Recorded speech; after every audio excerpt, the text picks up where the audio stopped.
एक कहानी ऐसी भी प्रवीण के साथ।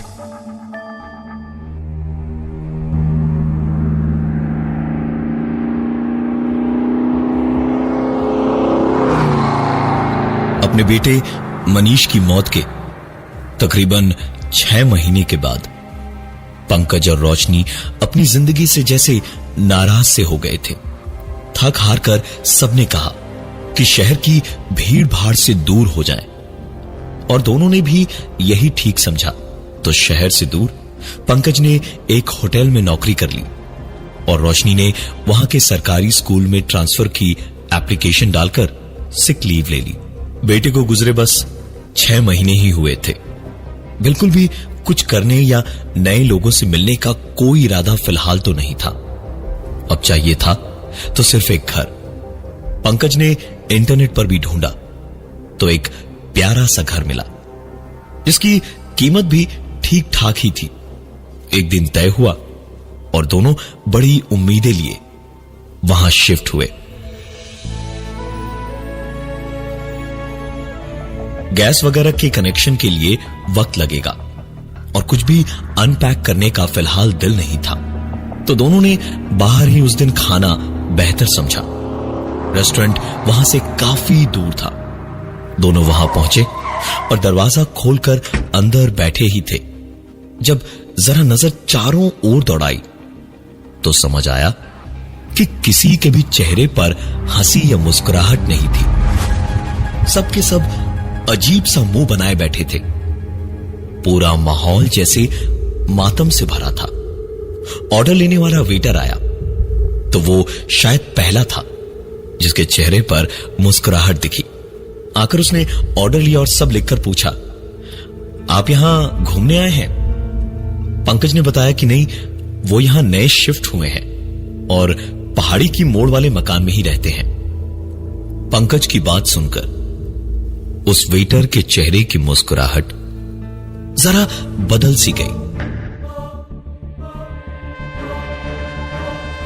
पंकज और रोशनी ने ज्यादा ध्यान नहीं दिया।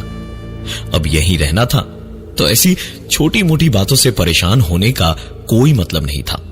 दोनों खाना खाकर वापस घर को निकले तो वैसा ही एक सन्नाटा गाड़ी के अंदर भी था।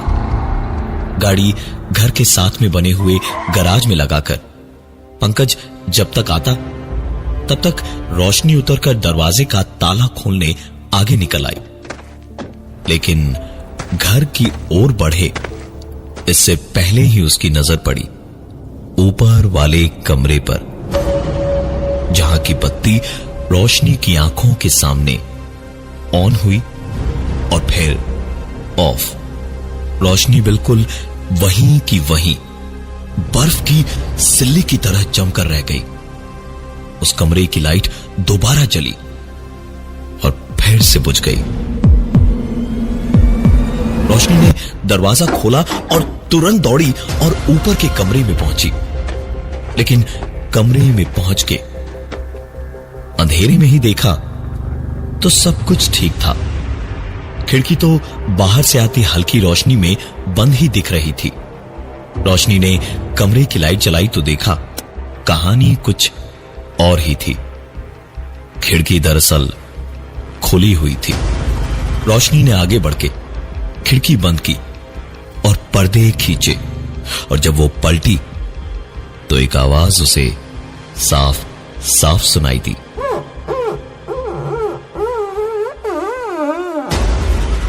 रोशनी ने उस पर ध्यान नहीं दिया और एक कदम और आगे बढ़ी ही थी जब रोशनी को एक बार फिर से एक अजीब सा डर घेरने लगा था।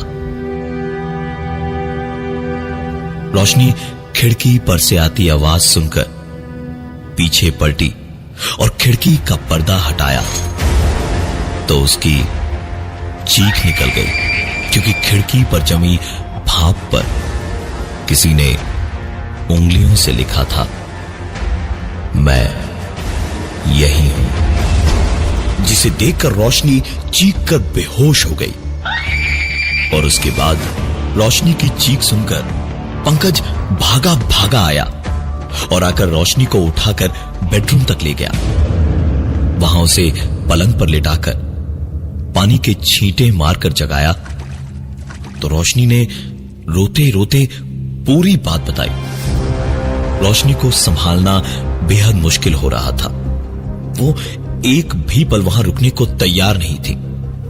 पंकज ने उसे बहुत प्यार से माथे पर हाथ फिराते हुए समझाया और कहा, रोशनी, खाली घर शैतान का घर होता है। अब हम आ गए हैं ना, सब कुछ ठीक हो जाएगा। हम यहां होंगे तो बाकी सब अपने अपने रास्ते चले जाएंगे ना। लेकिन पंकज की बात खत्म ही हुई थी जब अचानक उनके कमरे का दरवाजा जोर की आवाज के साथ बंद हो गया। एक कहानी ऐसी भी प्रवीण के साथ। पंकज और रोशनी की तो जान जैसे धुआं बनकर डर की आग में जले जा रही थी। लेकिन पंकज को रोशनी का ख्याल अपने खौफ से कहीं ज्यादा था। वो उठा और दरवाजे को खोलने की कोशिश करने लगा और जरा सी कोशिश के बाद ही दरवाजा तो खुला, लेकिन बगल वाले कमरे का दरवाजा बंद होने की जोर से आवाज आई। पंकज के सर पे अब थोड़ा गुस्सा सवार हो रहा था। पंकज उस दरवाजे की ओर बढ़ा ही था कि दरवाजे की घंटी बजी। पंकज ने पहले तो उस दरवाजे की ओर बढ़ते अपने कदम रोके नहीं, जो दरवाजा अपने आप बंद हुआ था। लेकिन फिर जब दरवाजे की घंटी बजती ही रही तो पंकज ने रोशनी को भी साथ आने का इशारा किया और उसे साथ लेकर दरवाजे तक गया। दरवाजा खोलकर देखा तो सामने एक थोड़े से उम्र दराज पति पत्नी सामने खड़े थे। उन्होंने बताया कि वो कुछ दूरी पर पहाड़ी के ऊपर जाने वाले रास्ते पर रहते हैं और पंकज और रोशनी के सबसे करीबी पड़ोसी भी हैं। बैठे बैठे बातें होने लगी तो पंकज और रोशनी को एक के बाद एक झटके लगने लगे, क्योंकि उस आदमी का कहना था, ये मकान कई सालों से खाली पड़ा था। अच्छा हुआ कोई इंसान रहने आया यहां, वरना यहां तो भूतों का ही डेरा है। कई साल पहले दरअसल यहां एक परिवार रहने आया था, लेकिन वो लोग इंसान नहीं, हैवान थे। पूरे कस्बे का जीना दुश्वार हो गया था। लोग गायब होने लगे और पता नहीं कितना कुछ हुआ था। आखिरकार एक दिन लोगों से जब अपना गुस्सा संभाला नहीं गया तो एक रात उन्हें जिंदा जला डाला गया। इतनी कहानी सुनते सुनते अचानक जब वो आदमी चुप हुआ तो पंकज और रोशनी को एहसास हुआ जैसे अचानक उनकी गर्दन से नीचे कमर तक पूरी रीढ़ की हड्डी पर जैसे चींटियां रेंग रही थी। इतनी कहानी सुनाने के बाद दोनों मियां बीवी अपने घर जाने को उठे तो पंकज और रोशनी दरवाजे तक उन्हें छोड़ने गए और दरवाजा बंद करके जब एक दूसरे को घबराई निगाहों से देख ही रहे थे कि नजर टेबल पर पड़ी, जहां एक कागज का टुकड़ा पड़ा था। उस कागज के टुकड़े पर लिखी बात को देखकर दोनों को याद आया कि उस आदमी के साथ आई औरत बार बार कुछ बताना चाह रही थी, लेकिन उसका पति उसे बोलने ही नहीं दे रहा था। उस कागज पर लिखा था, यहां से चले जाओ, यहां कुछ भी दिखे सुनाई दे उस पर यकीन मत करना।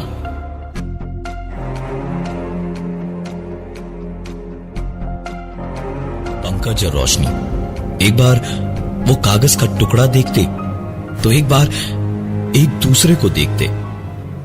पंकज ने वो कागज का टुकड़ा अपने हाथों में ही पकड़ा हुआ था जब एक साथ कई सारे लोगों के बातें करने की आवाजें आने लगी।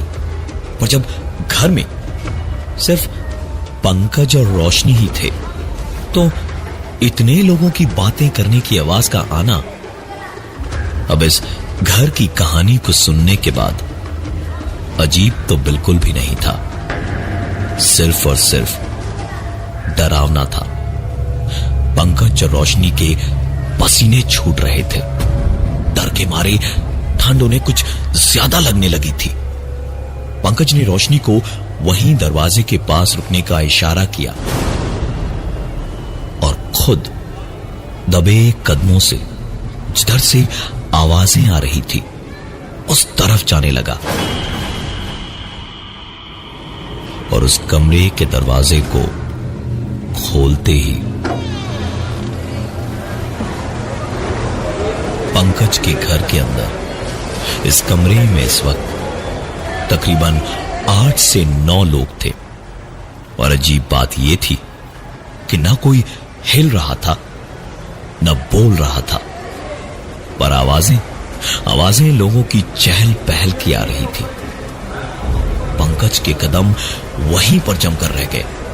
पता नहीं उसके दिमाग में क्या आया कि हाथ में पकड़ी उस औरत की छोड़ी हुई पर्ची उसने एकदम से फाड़ने को उठाई और उठाते ही एक कहानी ऐसी भी प्रवीण के साथ। सारी की सारी आवाजें रुक गई। वो सारे के सारे लोग जो कमरे में दिख रहे थे सब के सब पंकज की ओर पलटकर खड़े हो गए। पंकज की जान सूख कर गले में अटक गई। सब के सब पंकज की ओर आने लगे। कमरे की लाइट अचानक से ऑफ हो गई और पंकज ऐसे फंस गया जैसे जाल में कोई मछली फंसती है। एक पल को तो पंकज वैसे का वैसा खड़ा रहा, लेकिन फिर तुरंत पूरी दीवार पर अंदाजे से इधर उधर हाथ मारकर लाइट का स्विच ढूंढने लगा। उसके लाइट के स्विच को ढूंढते ही किसी ने जैसे एक झटके से पंकज का हाथ पकड़ के दीवार की ओर जोर से उसे खींचा। पंकज दीवार से किसी छिपकली जैसा चिपक गया। पंकज ने अपने दीवार से चिपके हुए कान से साफ दीवार से आती एक आवाज को सुना। यहां से चले जाओ, ये घर तुम्हारा नहीं है। और इस बात के खत्म होते ही कमरे की बत्ती ऑन हुई और पंकज ने खुद को दीवार से छुड़ाकर पूरे कमरे को घूमकर देखा तो पूरा कमरा, जहां थोड़ी देर पहले इतने लोग थे, वो कमरा अब खाली पड़ा था।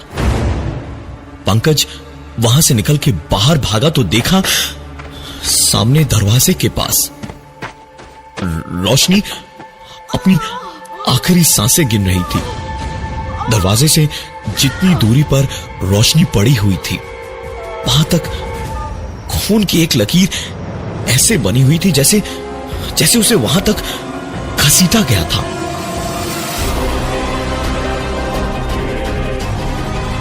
पंकज भागता हुआ आया और रोशनी का सर अपने गोद में रखकर किसी तरह उसे ठीक करने की कोशिश करने लगा जब रोशनी ने अपने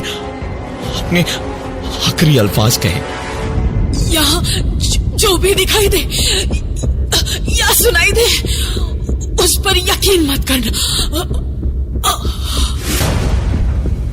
और एक आखिरी सांस लेकर रोशनी पंकज को इस दुनिया में हमेशा हमेशा के लिए अकेला छोड़कर चली गई।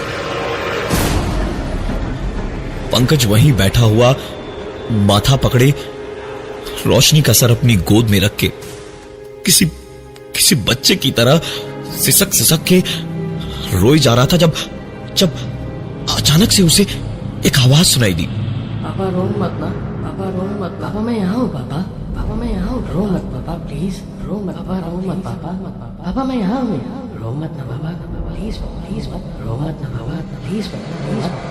Please please please please please please please.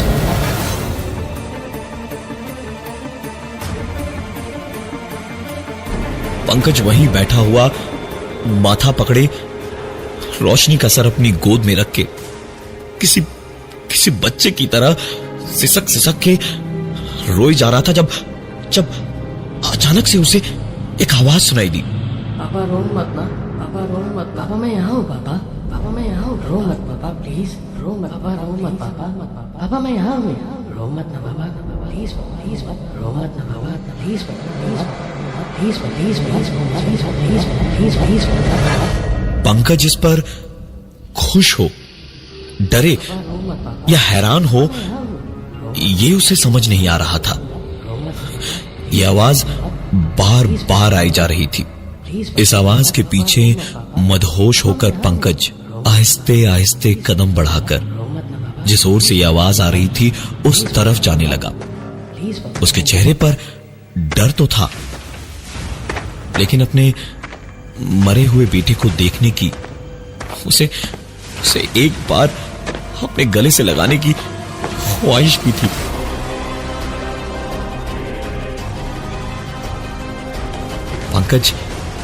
Pankaj आखिरकार कोने के स्टोर रूम में पहुंचा और देखा उसका मरा हुआ बेटा मनीष एक कोने में घुटनों में अपना चेहरा छुपाए हुए बैठा था। पंकज उसे सीने से लगाने को उसकी और लपकाई था जब अचानक उसे रोशनी की बात याद आई। जो भी दिखाई दे या सुनाई दे, उस पर यकीन मत करना। पंकज ने मनीष पर अपनी नजरें रखे हुए ही अपने कदम पीछे बढ़ाए और देखता गया कि कैसे उसके पीछे हटते हुए कदमों के साथ साथ मनीष अपना चेहरा घुटनों से निकालकर मुस्कुराता हुआ पंकज को सिर्फ देखता ही रहा। एक लफ्ज उसने नहीं कहा। एक कहानी ऐसी भी प्रवीण के साथ। पंकज समझ चुका था कि अब उसी की बारी थी।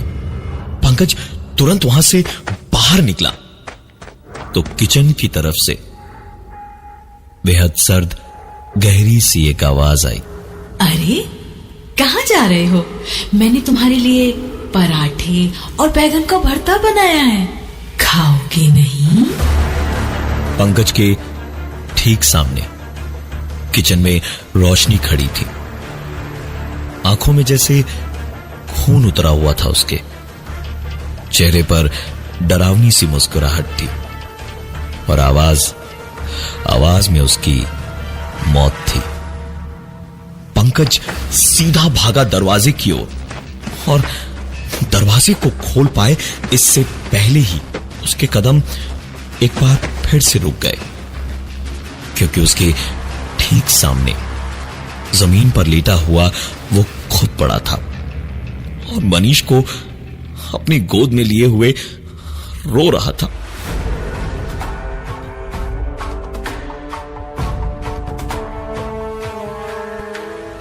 पंकज कितने भी डर, खौफ या घबराहट में होता था तो आखिरकार बाप ही मनीष की मौत का पल याद आया तो एक पल को ठिठक के वहीं रुक गया और फिर जिंदगी बचा सकने वाली रोशनी की उसे बात याद आई।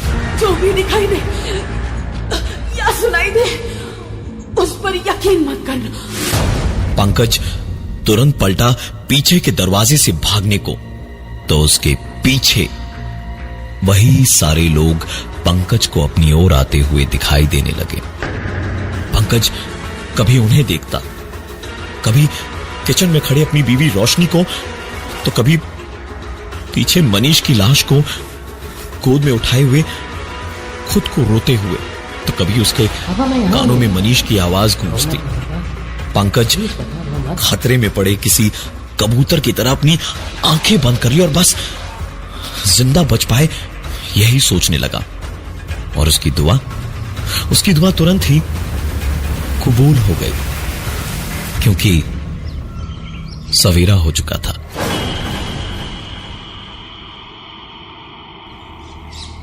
पंकज ने एक राहत भरी सांस ली और सीधा अपने मकान से बाहर भागा। लेकिन बाहर कदम रखते ही उसने देखा कि मकान के बाहर नहीं, बल्कि वो घर के ही एक दूसरे कमरे में घुसा था और अभी सवेरा नहीं हुआ, बस वही काली अंधेरी रात थी। और एक आखिरी बार उसने सुना, यहाँ जो भी दिखाई दे या सुनाई दे, उस पर यकीन मत करना।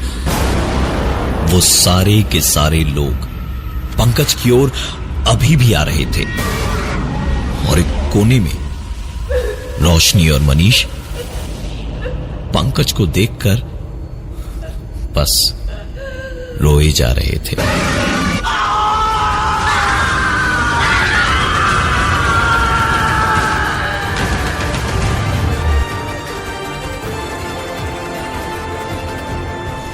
जरूरी नहीं कि हर पुराना जख्म भर ही जाए, जरूरी नहीं कि हर दवा काम ही आए।